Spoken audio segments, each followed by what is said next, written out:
definitely. And the polls have shown for a very long time that Bernie's the best guy to beat Donald Trump. So kind of looking forward and looking at this situation as a whole, actually, we have Australia on fire, so much smoke that you can see the smoke in Chile now. Yeah, it's that bad. And then we have the situation with Iran. We have the impeachment going on. And this is the story that we're choosing to focus on as a country, is a spat between two folks in a primary, something that happened a year ago. And not only is it something that happened a year ago, it's two folks that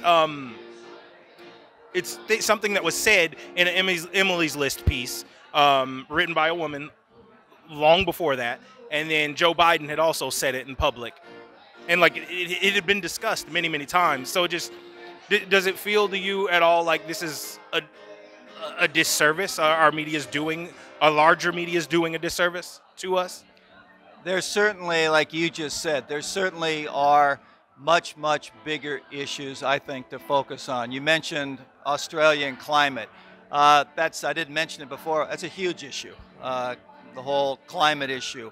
Foreign policy with Iran and other countries, huge issues. So, yeah, I think we could be focusing on other things rather than this little back and forth, he said, she said kind of a thing, because they're just are much bigger issues. Yeah, definitely.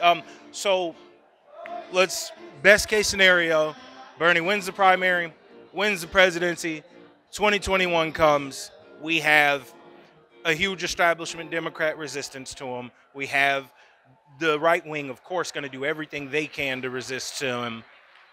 What do you think, as a Bernie supporter that's been a Bernie supporter for a long time, what do you think is the political revolution's responsibility to follow Bernie and to do, or not necessarily follow Bernie, but to do, what do you think the responsibility of these millions and millions of volunteers is going forward? Because it's a lot of people that have decided and committed to this idea of political revolution, as he has said. So what do you think the responsibility of this movement is going forward? Best case scenario. Of course, we're getting way ahead of ourselves, though.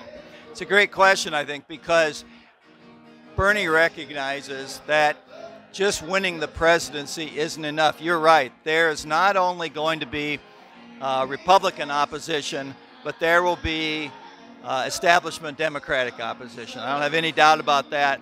And so I think the responsibility of all of us to support Bernie is not just to forget things after a caucus, after a primary, after Election Day, but is to stay in his corner and keep pressuring elected officials to try to achieve his progressive agenda. Bernie's slogan is not me, us. He recognizes that he can't do this alone. It will take all of us to get progressives elected and to hold everyone's feet to the fire, Bernie Sanders included. We've got to hold everybody's feet to the fire on this to try to achieve this agenda and just get it as far as we possibly can.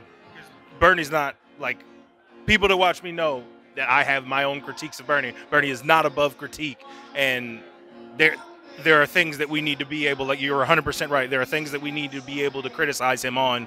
But also, since we're doing hypotheticals, let's say Bernie doesn't make it out of the primary and folks get really upset and they're hurt. And we're not even going to get past whoever's the president, because whether it's a centrist or Donald Trump, there's going to need to be action. What action do you think needs the progressive movement needs to take at that point? Well, I think through the political process, you just keep pushing whoever your elected representatives are to back progressive policies that are in Congress. I think you keep looking at putting pressure on who's ever in the White House to try to enact as progressive of an agenda as you can. And I think you try to have mass movements of protests, marches, whatever it takes, nonviolently. I would stress that. Whatever nonviolent means you can take to push a progressive agenda. You just watched Status Coup's In the Field coverage with me live on the ground from Iowa. We can't do this without your support, so make sure to like, share, subscribe, and become a member at statuscoup.com.